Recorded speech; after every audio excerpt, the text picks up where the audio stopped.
Bill sir, thank you. Thank you Vasan साहब। Doctor Ajit Madhavrao Gopchhade ji. धन्यवाद सभापति महोदय। माननीय प्रधानमंत्री नरेंद्र भाई मोदी जी का मैं हार्दिक अभिनंदन करता हूं, क्योंकि उन्होंने यह विधेयक लाकर एक बड़ा पुण्य का काम किया है।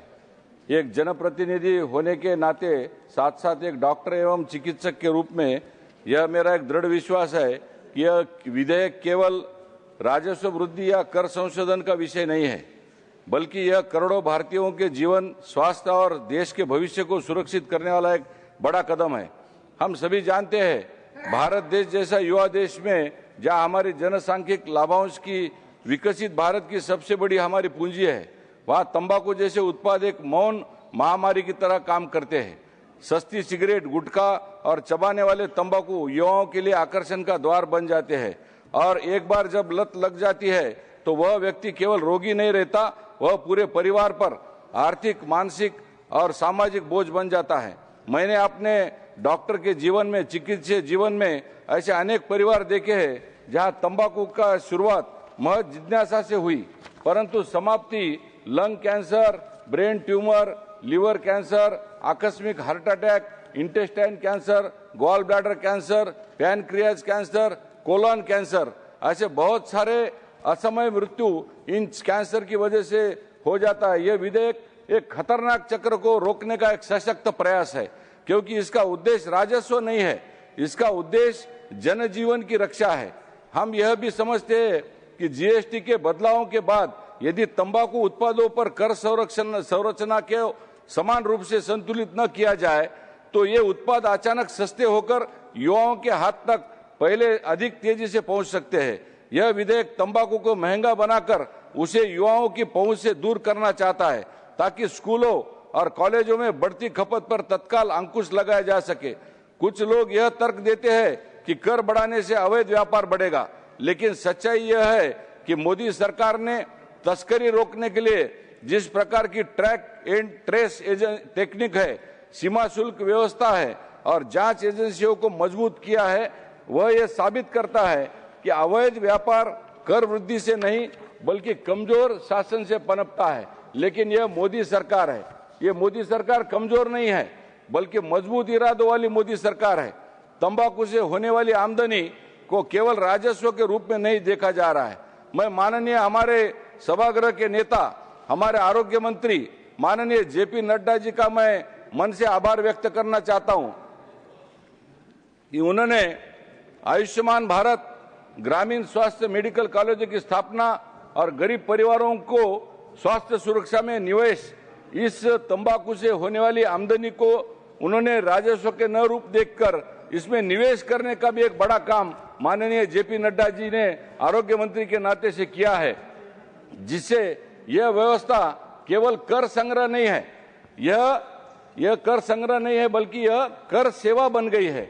इसलिए मैं मोदी सरकार का मन से आभार व्यक्त करना चाहता हूं कि हम सिर्फ कर संग्रह करने वाली सरकार नहीं है, हम कर सेवा करने वाले लोग हैं। और जन स्वास्थ्य के माध्यम से इस उत्पाद शुल्क का जो विधेयक है, एक बड़ा पुण्य का काम माननीय मोदी जी के माध्यम से पूरे देश भर में युवाओं के बीच में इसको रोकने के लिए, रोकथाम के लिए एक बहुत बड़ा काम कर रहा है। जहां तक किसानों की बात है, यह भी स्पष्ट कर देना आवश्यक है, यह कानून किसानों पर बोझ नहीं डालता। सरकार ने फसल विविधीकरण कार्यक्रमों के माध्यम से उन्हें विकल्प, प्रशिक्षण और समर्थन प्रदान किया है, अर्थात उनकी आय कम किए बिना उन्हें तंबाकू जैसे हानिकारक फसल पर निर्भरता से मुक्त करने का एक प्रयास किया जा रहा है। यह विधेयक केवल एक बजटीय दस्तावेज नहीं है, बल्कि एक ऐसा सामूहिक संकल्प है जो कहता है कि देश का स्वास्थ्य, देश की अर्थव्यवस्था और देश के युवाओं का भविष्य, इन तीनों को आपस में एक दूसरे के साथ जुड़ा है। यदि यह एक कमजोर होता है तो दूसरा आगे नहीं बढ़ सकता है। यहाँ पर कई हमारे विरोधी जो नेता है, उन्होंने बहुत सारे आरोप किए हैं, लेकिन वो आरोप करके चले जाते हैं, लेकिन सदन में उपस्थित नहीं रहते हैं, क्योंकि एक बार आरोप करना और पीठ दिखाकर भाग जाना, लेकिन जब हमारे सारे साथी जब बात करते हैं तब सुनने के लिए कोई नहीं रहता है।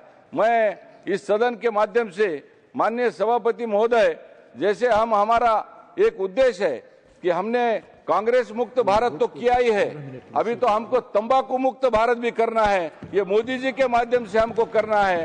ये तंबाकू मुक्त भारत जो है अभी आने वाला, जैसे हमारे नड्डा जी टीबी मुक्त भारत कर रहे हैं, वैसे अभी हम सारे सदन के संसद सदस्यों को लेकर तंबाकू मुक्त भारत, और वो तो कांग्रेस मुक्त भारत तो हो ही चुका है, लेकिन अब तंबाकू मुक्त भारत करके एक सशक्त भारत, एक सशक्त हिंदुस्तान के माध्यम से मोदी जी के नेतृत्व में हमको आगे बढ़ना है। माननीय सभापति महोदय, मैं पूर्ण निष्ठा के साथ कहना चाहता हूं कि यह संशोधन विकसित भारत 2047 का जो मोदी जी का सपना है उसके साथ जुड़ा है, जिसमें स्वास्थ्य केवल इलाज नहीं बल्कि जीवन की गुणवत्ता है, जिसमें युवाओं की ऊर्जा केवल आंकड़ा नहीं बल्कि राष्ट्र की शक्ति है, और जिसमें कर व्यवस्था केवल संग्रह का माध्यम नहीं बल्कि सामाजिक सुरक्षा का सेतु है। मैं इस विधेयक का दृढ़ समर्थन करना चाहता हूं, इसलिए कि आने वाली पीढ़ी, क्योंकि उसके ऊपर लिखा होता है तंबाकू सेवन बहुत हानिकारक है, इससे बहुत दर्दनाक मौत होती है, ये सब चीजें हैं, लेकिन सब सरकार ने करना चाहिए ऐसा हम सारे लोगों ने नहीं सोचना चाहिए।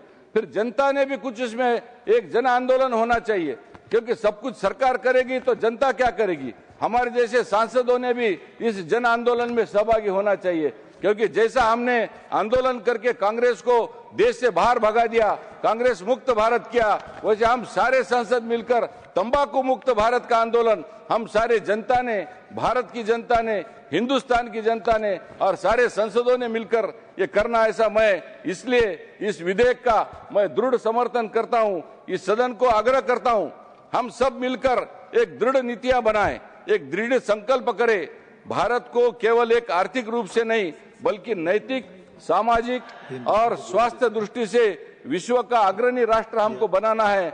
जो मोदी जी इस विश्व में हमारे हिंदुस्तान को एक महासत्ता के रूप में आगे लेके जा रहे हैं, इसमें ये तंबाकू मुक्त भारत भी एक बहुत बड़ा कदम होने वाला है, क्योंकि आने वाला हिंदुस्तान हमारे युवा पीढ़ी के हाथ में देने का है। हम जाते जाते हमारे युवा पीढ़ी को पूरी तरह से तंबाकू मुक्त करके, क्योंकि मैं नांदेड़ हुजूर साहब गुरु गोविंद सिंह जी की नगरी से आता हूं, वहां पर पूरा नशा मुक्त अभियान हम चला रहे हैं। इसी विषय में मैं आपसे नम्र प्रार्थना करता हूं कि देश की अर्थव्यवस्था भी संभालेंगे और तंबाकू मुक्त भारत भी करेंगे। उसके साथ मैं आपका बहुत बहुत धन्यवाद व्यक्त करता हूं। नमस्कार। धन्यवाद।